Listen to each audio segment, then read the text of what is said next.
A fourth grade class is participating in a language arts unit based on the book The Left-Handed Shortstop by Patricia Riley Giff. A resource teacher is co-teaching the unit with the regular classroom teacher. I want to start off by saying how impressed I am with everybody's outfits they have on this morning. It seems like everybody is really ready to get started with our new unit today. As you know, we're going to start our new book, The Left-Handed Shortstop.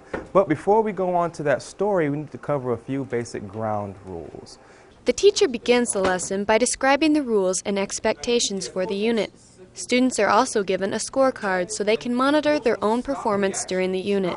And to stay in the game, that means that you're going to follow all the directions that your coaches give you and make sure that you're working collectively with your teammates and you're finishing all assignments that are given.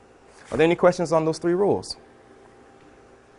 Great. You'll be self-monitoring those rules on a little scorecard, a little self-monitoring card, where you will be getting pluses for following the three rules. The students start reading the book together in class. As they read, they fill out worksheets that help them follow the story. They diagram important pieces of information using the shape of a baseball diamond. A PowerPoint presentation serves as a reference for students to fill out their own worksheets. One teacher reads aloud from the book while the students follow along with bookmarks. The other teacher calls timeouts to introduce the main characters in the book, new settings, and important events in the story. The students use the timeouts to write the new information on their worksheets. Timeout once again. We've just come across another major character.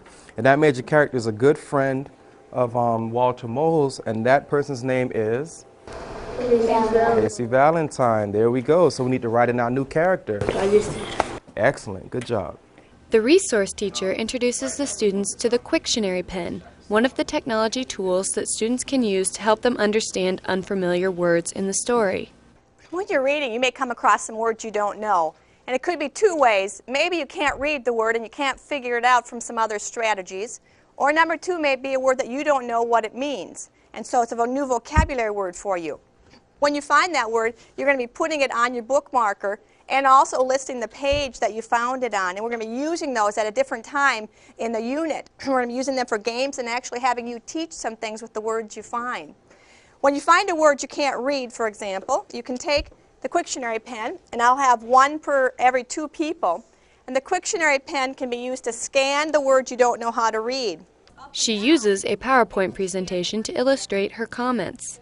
Students are then given a chance to read on their own using the Quictionary pens. The teacher helps the students use the pens when they have trouble. Okay, you'll start at the beginning. You see how far back I started? And then I scan the entire word slowly, pass it, and then it should come up on the screen.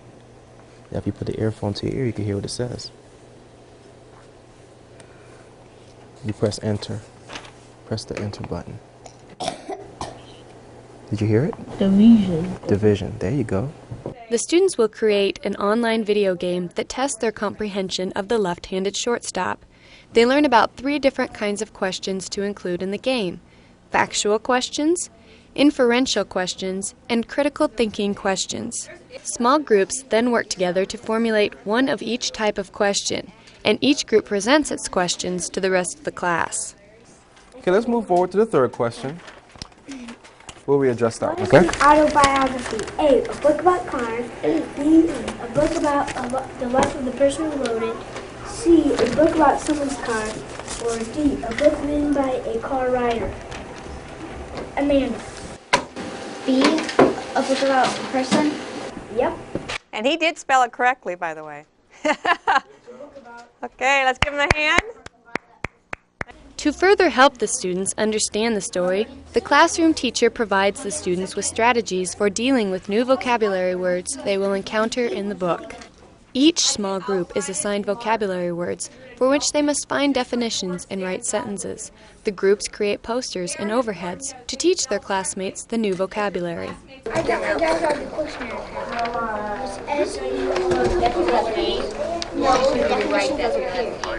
Okay, Devin, make sure that your group got it together now. Yeah, the autobiography of a person narrated by that person. You wanted yours exactly. The students end the lesson by playing the online video game they created. The game serves as both a motivational tool and an assessment tool. The students can have fun while testing their comprehension of the story.